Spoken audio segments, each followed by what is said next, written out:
Renungan Harian Katolik Romo Benyamin Sudarto. Renungan ini diambil dari bacaan harian setiap harinya. Untuk mengetahui bacaan harian, kamu bisa membuka aplikasi iKatolik, website imankatolik.or.id, atau Buku Ruah. Siapkan Alkitab dan mari disimak. Saudara-saudara terkasih, selamat pagi, selamat beraktivitas. Tuhan memberkati. Dalam bacaan pertama dari kitab Sirach, kita mendengar pujian terhadap Nabi Elia, seorang nabi besar yang setia kepada Tuhan. Ia berani berbicara benar di tengah bangsa yang sering tidak setia. Elia menjadi alat Tuhan untuk mengembalikan umat kepada jalan yang benar. Ia tidak hidup dalam kepura-puraan, tetapi dalam ketulusan dan keberanian iman.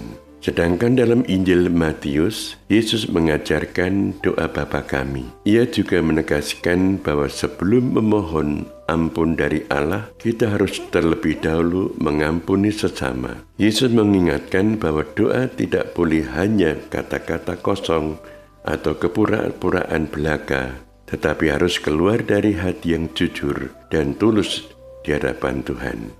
Sabda Tuhan ini sangat relevan dengan kehidupan kita zaman sekarang ini, terutama bagi orang yang hidup dalam kepura-puraan.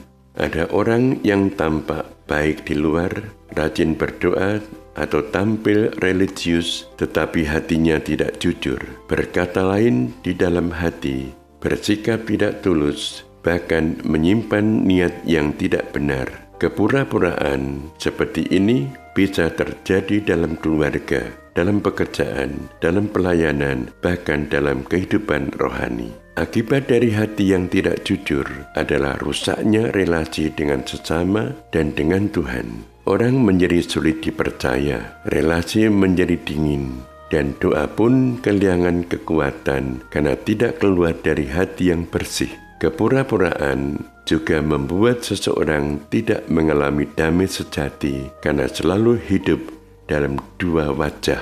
Yesus dalam doa Bapa kami mengajak kita untuk kembali kepada kejujuran hati. Kita tidak bisa berhubungan dengan Tuhan secara benar jika masih menyimpan kepalsuan terhadap sesama. Pengampunan, kejujuran, dan ketulusan menjadi dasar hidup doa yang benar. Teladan Nabi Elia dalam bacaan pertama menunjukkan bahwa hidup benar di hadapan Tuhan membutuhkan keberanian untuk jujur, meskipun tidak selalu mudah atau disukai orang lain. Pesan sabda Tuhan hari ini adalah, buanglah kepura-puraan dalam hidup kita. Datanglah kepada Tuhan dengan hati yang jujur dan rendah hati. Belajarlah berkata benar, bersikap tulus, dan mengampuni sesama. Dengan hati yang terbuka dan jujur, doa kita menjadi hidup, relasi kita menjadi damai, dan hidup kita sungguh menjadi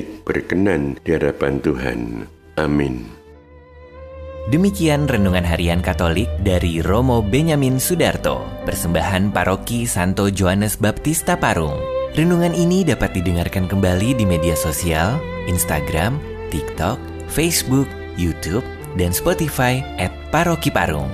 Terima kasih. Tuhan Yesus memberkati.